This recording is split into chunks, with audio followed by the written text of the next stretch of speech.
For decades, the NBA has seen giants. Centers who patrolled the paint, shot blockers who made scorers think twice, defensive anchors who changed the geometry of the game just by standing in the right place. And then, in 2022, an 18-year-old kid from France walked into a gym and made every single one of them look ordinary. 3 years later, every voter in the entire league looked at their ballot, and without hesitation, without debate, without a single dissenting voice, they all wrote down the same name: Victor Wembanyama, the unanimous Defensive Player of the Year. This isn't a story about a player who got hot for a season. This isn't about stats that look good on paper. This is about a 22-year-old who in just 3 years has already redefined what it means to defend in the NBA at a level the sport has never seen before, at a level the sport was never built to stop. And what makes this remarkable isn't just the award, it's how we got there. The plays that made highlight reels, the plays that never even made it to the highlight reel because the other team never even tried. The moments in the fourth quarter when the game was on the line and Wemby personally decided it was over. That's what we're getting into today. Because if you think you already know this story, I promise you, you've only seen the trailer. A spin by Wembanyama engulfs the ball with his left hand. Bryant, Shepard foul. Steph Curry specifically is making Devin Booker work on that end of the floor. Wembanyama rejects screen, and then got Wet Williams. Champagny. It was like Wembanyama wasn't looking, but he knew it was coming. He's unbelievable talent. You know, he'll just keep getting better. One-of-a-kind type of player. Let the guy change the game. In the spot, I came with the fellas. Ray Mack got Victor Wembanyama.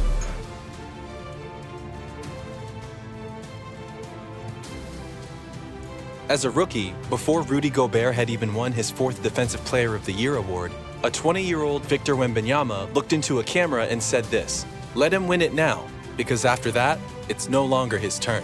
3 years later, at 22, every single voter, all 100 of them, wrote down his name. No debate, no close calls, no dissenting voice anywhere. Turns out, he was right on schedule.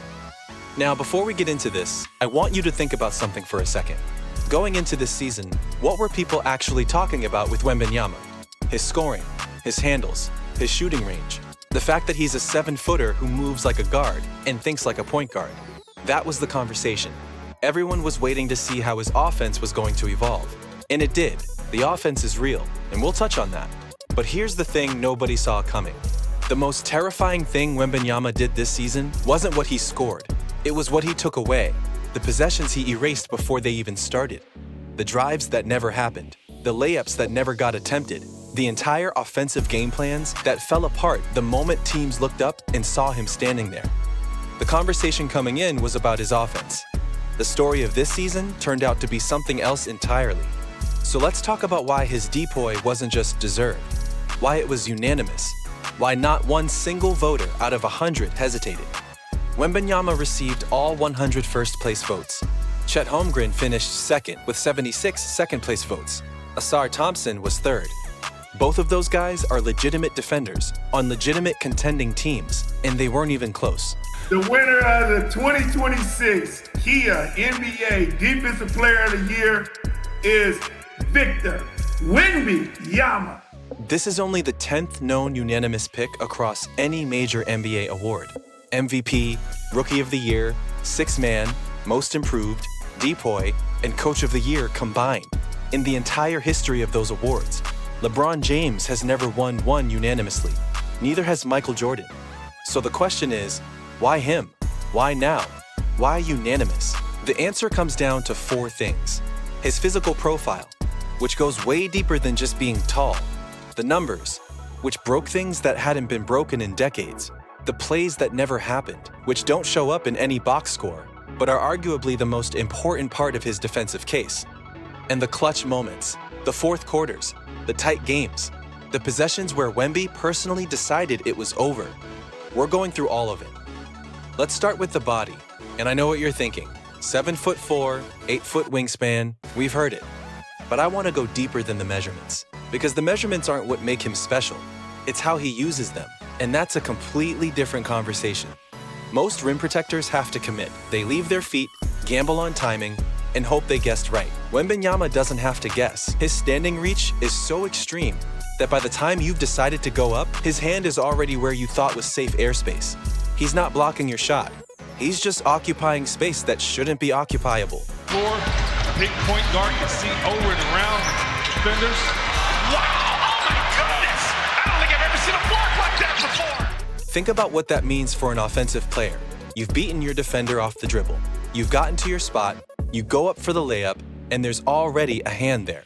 Not because he jumped, not because he gambled, just because that's where his arm reaches when he's standing still.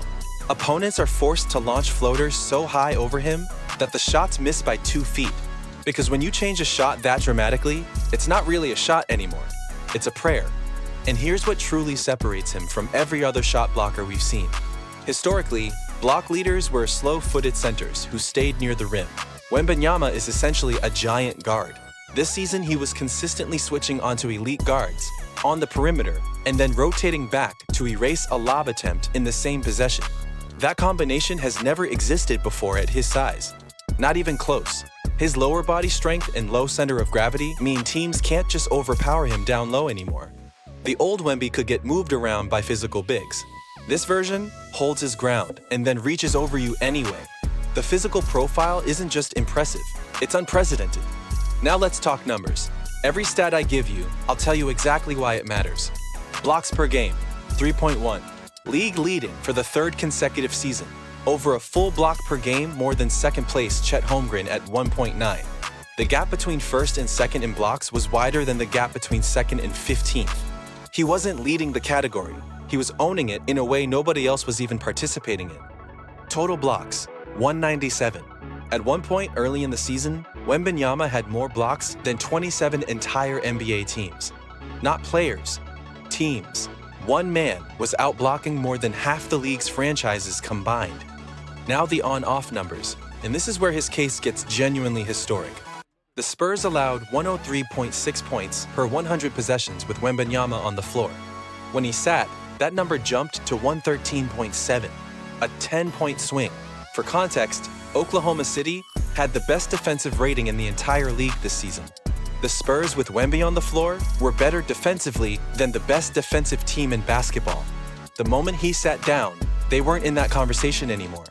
One player, 10-point swing. And here's the thing. Opponents didn't just miss more shots when he was there. They stopped attempting them. Teams only tried 24% of their field goal attempts at the rim with Wemby on the floor. When he sat, that jumped all the way to 40%. The largest on-off differential of any player in the league. Which brings us to the next section, and honestly the most underrated part of this whole story. This is the part of Wembanyama's defense that doesn't get talked about enough, and it might actually be the most important part of his entire Dpoy case. The blocks you saw in the highlight reel, that's the surface. The best defensive plays Victor Wembanyama made this season, you never saw them, because they never happened. A play-by-play announcer coined the perfect phrase for it this year. Never minds. A point guard attacks the rim, reads where Wembanyama is, and just stops, resets, kicks it back out, takes a pull-up mid-range instead of the drive they actually wanted. The drive never happened. The contested layup never happened. Nothing in the box score reflects it, but the possession just became dramatically harder for the offense because of a man who didn't even move. The Ringer described this as Wembanyama's anti-gravity, the inverse of what Steph Curry does offensively. In the same way every defensive scheme bends around Curry's shooting, every offensive scheme bends around Wemby's presence in the paint. Every strategic decision on that end of the floor gets manipulated by his authority before a play even develops. De'Aaron Fox said it perfectly. He deters people from even shooting the ball. He literally negates guys even shooting the ball. They'll see him in there and dribble the ball out or kick out. He changes the whole dynamic of your defense and the whole dynamic of the other team's offense. Think about how rare that is. We've had shot blockers before, rim protectors, but a player whose presence alone changes what the other team's offense decides to do before the play even starts? That's a different category of defender altogether. Opposing teams spent entire timeouts trying to figure out how to work around him. Most of them failed. Statistics are one thing.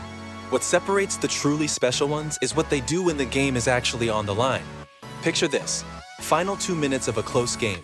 The other team running their best guard off a screen, trying to get a clean look to take the lead. Wembanyama closes from the weak side. Not scrambling, not late. He was already reading the play before the guard even got to his spot. He doesn't foul. He doesn't gamble. He just puts that 8-foot wingspan exactly where the shot needs to go and makes it impossible. The other team resets. The clock runs down.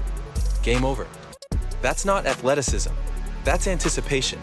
That's a player who has watched so much film that he knows what you're going to do before your own teammates do. He won Western Conference Defensive Player of the Month for January, February, and March. 3 consecutive months. The entire second half of the regular season. That's not a hot streak.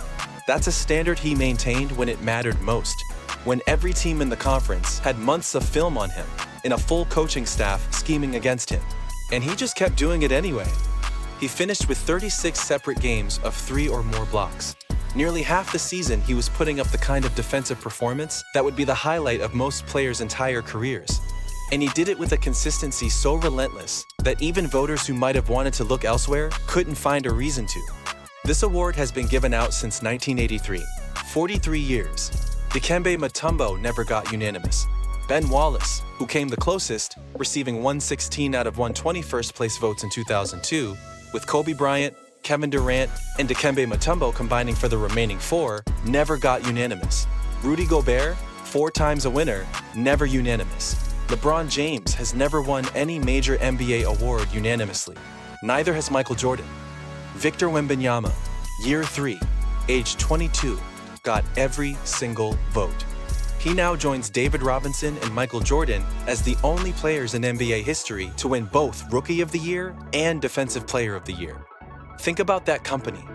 Robinson, Jordan, Wembanyama. At 22, when asked before the season ended whether he'd be surprised if the vote wasn't unanimous, he didn't hesitate. Yes, it would surprise me.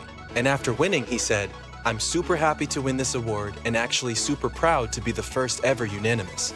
But I'm super happy to win this award and actually super proud to be the first ever unanimous.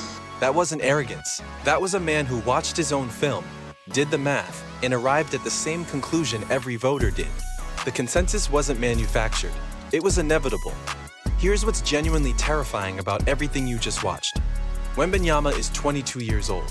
He doesn't turn 23 until January. And historically, elite big men peak between 26 and 30, which means we are watching the floor of Victor Wembanyama, the baseline. This unanimous Dpoy, 62 wins, MVP finalist, this is him before he's even close to his best. Keldon Johnson, who sees him every day in practice, said it plainly after the award. "I feel like this is just a small token of what's to come for Victor. He's a special player on the court, and an even more special person off the court." The Spurs finished 62-20, back in the playoffs for the first time since 2019, built around a 22-year-old franchise cornerstone, who in his very first playoff game dropped 35 points, a Spurs franchise record for a playoff debut. Not just a good debut, a franchise record, in Game 1. He's already said he wants to win this award back-to-back, the way Kawhi Leonard did, except Kawhi was 23 when he won his first. Wembanyama did it a year younger, with more runway ahead than Kawhi ever had at this stage. The NBA thought it had time to figure Victor Wembanyama out. 3 seasons in, unanimous, youngest ever, first ever. They don't have time. Nobody does. And we're only just getting started. Rudy Gobert looked at a 20-year-old rookie from France and probably thought he had a few more years at the top. That rookie said, "Let him win it now," because after that, it's no longer his turn. He called his shot at 20. He cashed it in at 22. Unanimous. Come back when he wins his 4th, and we'll talk about who the footnote is then. Like, subscribe, and check out one of these videos next.